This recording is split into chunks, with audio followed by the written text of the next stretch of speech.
Nah, lalu kemudian yang mau saya ceritain lagi adalah sebelum kita pindah, ini ada hubungannya dengan Indonesia, bahwa Utsmani ada hubungannya dengan Indonesia. Sultan Mataram pertama itu namanya Panembahan Senopati, itu punya anak namanya Prabu Hanyokroowati. Prabu Hanyokroowati ini punya anak, dan anaknya ini tunagrahita. Tahu tunagrahita? Oh, belum tahu ya tunagrahita ya. Tunagrahita itu punya penyakit, punya kelainan mental. Nah, jadi punya penyakit mental. Jadi punya penyakit jiwa. Nah, ketika anaknya punya penyakit jiwa, tapi sayangnya Prabu Hanyokroowati ini sudah janji sama istrinya bahwa anaknya ini akan dijadikan sebagai raja. Maka ketika dijadikan sebagai raja, karena memang dia nggak mau menyalahi janjinya itu, kemudian anaknya ini yang tunagrahita ini dijadiin raja. Dijadiin raja, tapi cuma 1 hari. Namanya kalau saya nggak salah Adi Martapura. Ya. Jadi kemudian dijadiin raja, 1 hari diturunkan. Setelah diturunkan, maka yang jadi Raja Mataram berikutnya, yang keempat secara formal, tapi sebenarnya yang ketiga, ini orangnya sebelah kiri. Ini yang sangat terkenal sekali, ganteng ya kumisnya, gitu ya. Ini yang sangat terkenal sekali, namanya Sultan Hanyokrokusumo. Jadi ini adalah penggantinya daripada adiknya tadi, tapi dari lain ibu ya. Jadi dari lain ibu, adiknya yang tadi tunagrahita, dan dia memimpin dari tahun 1613 sampai 1645. Di zaman dia itulah kemudian kerajaan Mataram tuh sangat jaya-jayanya. Karena kenapa? Karena menaklukkan banyak sekali wilayah-wilayah di Nusantara, dan paling besar itu terjadi di zamannya dia. Dan dia ini memang orangnya jenius luar biasa. Nah, ketika di zamannya dia itu, dia menaklukkan banyak tempat dan hampir menyatukan Nusantara, tapi dia punya problem. Apa problemnya? Walaupun dia berkuasa secara secara de jure, tapi secara de facto kenyataannya banyak sekali tempat-tempat yang lain yang masih lebih dihormati daripada dia. Lah kenapa? Masnya ini namanya Raden Mas Rangsang, ini keturunan petani. Keturunan petani tapi pintar agama. Maka di zaman dia yang namanya kalau di dalam khalifah itu namanya Majelis Syuro. Itu kan kalau sebelumnya beliau ini Majelis Syuro buat keputusan, dia melaksanakan. Di zamannya dia itu dihapuskan, diganti. Majelis Syuro cuma boleh memberikan nasihat saja. Tapi kekuasaan tertinggi ada di tangan dia, karena dia mengambil gelar Panotogomo. Nah, itu adalah dia merevitalisasi gelar Panotogomo yang dibuat oleh kakeknya, bahwa yang namanya sultan itu adalah seorang pengatur agama, seorang penata agama, seorang yang mempertahankan agama, dan dia pintar memang. Nah, karena dia pintar dan menguasai agama, makanya dia jadi sultan sekaligus ulama. Tapi masalahnya, ulama-ulama yang di tempat yang lain lebih dihormati daripada dia. Lah kenapa bisa begitu? Contoh, sultan yang ada, dia nggak pakai gelar sultan. Raja yang ada di daerah Jawa Timur, di Gresik gitu ya. Anggaplah Kesultanan Gresik gitu ya. Nah, itu mereka punya darah biru. Lah kenapa? Keturunan Sunan Ampel. Misalnya di Cirebon, di Banten, itu keturunan Sunan Syarif Hidayatullah, Gunung Jati gitu kan ya. Di tempat Demak itu kan ya, keturunan Sunan Giri. Nah, maka dia nggak punya keturunan Sunan siapa-siapa. Lah maka dia sebenarnya secara de jure dia punya kekuasaan, tapi secara de facto dia nggak dihormati. Maka pada zamannya dia mengambil satu langkah yang revolusioner. Apa? Dia mau minta kekuasaan secara de jure kepada Khilafah Utsmani, yang merupakan induk daripada seluruh kekuasaan Islam di seluruh dunia. Dan itu diakui karena Wali Songo itu yang ngutus adalah Khilafah Utsmani, paham teman-teman sekalian? Jadi dia mau langsung ke sanonya. Jadi kalau orang-orang ini diakui karena dia adalah keturunan wali, aku mau langsung ke bosnya wali. Nah, jadi kemudian dia mengutus satu ekspedisi yang kemudian mengambil beberapa orang-orang Sulawesi, karena orang-orang Sulawesi terkenal kan ya, bapaknya seorang pelaut gitu kan ya. Kalau bapak antum kan petani gitu ya.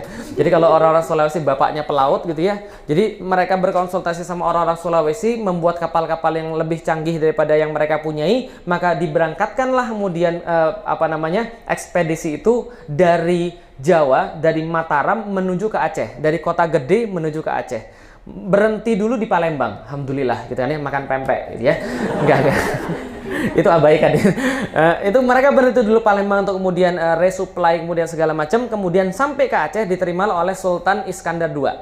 Sultan Iskandar II ini seperti yang sudah kita tahu bahwa kerajaan Aceh pada saat itu, Kesultanan Aceh sebenarnya sudah berhubungan dengan Khilafah Utsmani dari tahun 1500-an, semenjak zamannya Sulaiman Al-Qanuni. Hanya saja tidak berbaiat kepada khilafah, tapi lebih kepada hubungan bilateral sajalah kira-kira gitu. Kami mau bantuan nih, kapal-kapal disiagakan di Aceh gitu kan ya. Kami perlu ini nih, diberikan kemudian ahli-ahli di Aceh dan sebagainya. Nah, tapi kemudian ketika sudah datang konsultasi, maka Aceh menyetujui, diberikanlah kapal yang lebih besar lagi, yang lebih kuat lagi, yang sesuai untuk mengarungi lautan yang besar pada saat itu. Berangkatlah ekspedisi ini pergi ke Utsmani.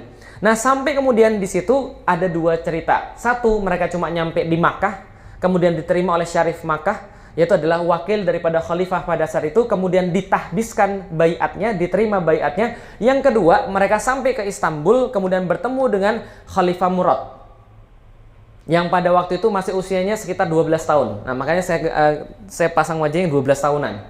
Sudah jadi khalifah. Lah kenapa bisa begitu? Ya memang begitulah kondisi zaman dulu kita ya. 12 tahun sudah jadi khalifah gitu ya. Kok wajahnya kayaknya tua? Itu mungkin karena gambarnya aja ya. Tapi ini adalah lihat nih, Murad. Dia berkuasa 1623, ini masnya berkuasa 1613 sampai 1645. Jadi 1624 ekspedisi ini disampaikan, berarti dia baru sekitar 12 tahun. Jadi 12 tahun dia menerima kemudian ekspedisi tadi, lalu kemudian ditahbiskanlah, diterimalah baiat daripada daripada Mataram itu yang berpusat di Kota Gede, maka dikasihlah gelar kepada Sultan Hanyokrokusumo sebagai Sultan Abdullah Maulana Al-Matarami.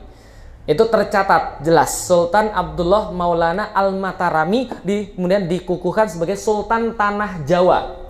Sultan Abdullah Maulana Al-Matari ing Tanah Jawi, gitu ya. Yaitu yang ditugaskan di Tanah Jawi. Apa buktinya? Setelah itu kemudian diberikanlah bukti-bukti itu. Salah satu adalah bendera Tunggul Wulung. Ini adalah bendera dari Utsmani. Ini bendera dari kiswah Ka'bah, yang kemudian sebagiannya dijahitkan daripada kain yang membungkus makam Nabi. Itu kemudian diberikan kepada Indonesia, tulisannya ya Allah, kemudian di sini ada tulisan dalam bahasa Arab, di sini ada tulisan dalam bahasa Arab, di sini la ilaha illallah Muhammadur Rasulullah. Ya, jadi siapa bilang nggak ada urusan dengan Nusantara, itu sudah baiat loh. Jadi kadang-kadang tuh saya tuh kadang-kadang ya, anak-anak muda zaman sekarang, ya Allah ya Rabbi, gitu ya, komentar di Instagram yang nggak terdidik, belajar sejarah dong tat, gitu kan ya, capek deh. Kita sudah menghabiskan hidup kita untuk belajar sejarah. Tapi memang nggak ada gunanya untuk meladeni orang-orang gitu ya. Ini Tunggul Wulung, ada bendera satu lagi gitu kan ya, bendera Tunggul Wulung namanya Kiai Pare Anom. Ini Kiai Tunggul Wulung. Nah, satu lagi tapi sayang sekali saya nggak dapat gambarnya. Selain dikasih bendera, mereka dikasih juga air zam-zam yang kemudian yang kemudian dimuat dalam satu gentong besar, namanya Kiai Mendung. Nah, ini lihat nih, Kiai Mendung. Ini gentongnya asli sampai sekarang masih ada di Imogiri, di makamnya Sultan Hanyokrokusumo, makamnya Sultan Agung Al-Matarami tadi, atau Sultan Abdullah Maulana Al-Matarami tadi. Dia coba lihat, Kiai Mendung dari Ngerum. Tahu artinya?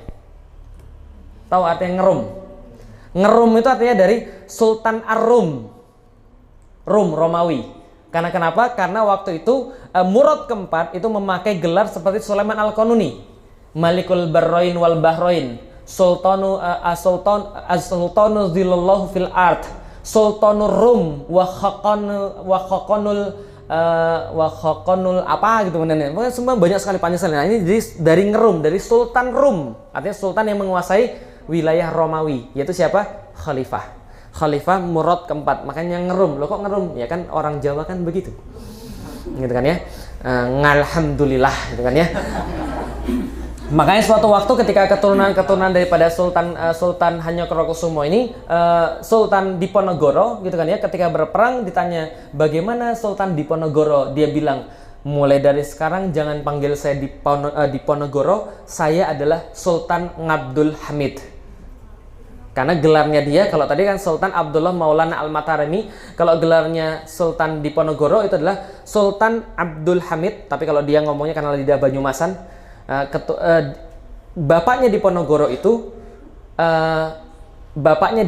itu kalau saya nggak salah ya, bapaknya itu cucu daripada ulama Lombok. Jadi ada hubungannya dengan Lombok gitu kan ya. Ibunya itu baru kemudian dari Jawa. Nah, kemudian karena dia ibunya Banyumasan jadinya Ngabdul Hamid gitu ya.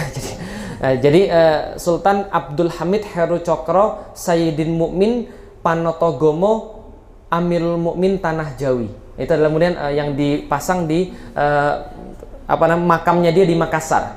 Jadi di Makassar itu makamnya, Diponegoro bukan di Jawa ya. Kenapa? Karena diasingkannya di Makassar. Dan hebatnya Sultan Abdul Hamid atau Diponegoro itu dia punya tentara-tentara juga dari Palembang. Serius. Lah kenapa ada di makamnya? Ternyata ada sejarahnya. Palembang itu memang selalu membantu orang-orang yang benar. Untung saya orang Palembang gitu ya. Alhamdulillah. Kecuali yang sono itu ya gitu kan. Ya saya nggak usah sebut gitu ya. Jadi ini adalah kemudian ini adalah salah satu kemudian yang bisa kita lihat beberapa fakta-fakta sejarah yang bisa kita lihat bahwa ada hubungan yang besar. Nah makanya ketika saya pergi ke Jogja itu Salim Villa itu kan kadang-kadang kan guyonan gitu kan ya. Itu harusnya Abdul Hamid II. Tahu Abdul Hamid II? Abdul Hamid II itu kan memerintah tahun 1800-an sampai 1900-an awal. Nah, maka kemudian harusnya Abdul Hamid II itu jangan pakai Abdul Hamid II. Kenapa? Harusnya Abdul Hamid III. Lah kenapa Abdul Hamid II-nya sudah di situ di Ponorogo gitu kan ya. Dan sebenarnya kata-katanya betul juga. Lah kenapa? Karena Jogja itu sampai sekarang belum dihapuskan status baiat kepada khilafahnya itu. Artinya Jogja itu sampai sekarang masih menjadi bagian daripada khilafah walaupun khilafahnya sudah dihapuskan. Makanya kadang-kadang mereka juga guyonan begitu. Ya antum tuh harusnya pindah ke Jogja. Lah kenapa? Khilafah terusnya ditegakkan dari sini. Jadi gitu. Ya saya bilang nggak apa-apalah. Sekarang kan ibu kotanya Jakarta. Nah, ini kemudian bendera yang dipakai oleh Sultan Hanyokrokusumo, Sultan Abdullah Maulana Al-Matarami itu ketika sudah mendapatkan gelar sultan dari Utsmani. Lambangnya apa? Lambangnya bulan tapi keris. Nah, jadi kira-kira gitu ya. Lah kenapa bulan tapi keris? Kalau kerisnya dihilangin kira-kira kayak lambang apa itu? Turki Utsmani, betul. Persis sama. Gitu kan ya. Nah, cuma bintangnya diganti keris. Lah kenapa? Supaya Nusantara gitu maksudnya. Supaya menusantara gitu kan ya. Jadi diganti keris. Jadi kalau ada yang macam-macam tak keris gitu. Jadi kira-kira gitu. Nah, jadi kita bisa melihat ini adalah hubungannya sangat besar sekali menggantikan bendera-bendera yang lain pada masa itu. Nah, ini adalah kisah tentang orang-orang Turki di Indonesia dan kisah orang Indonesia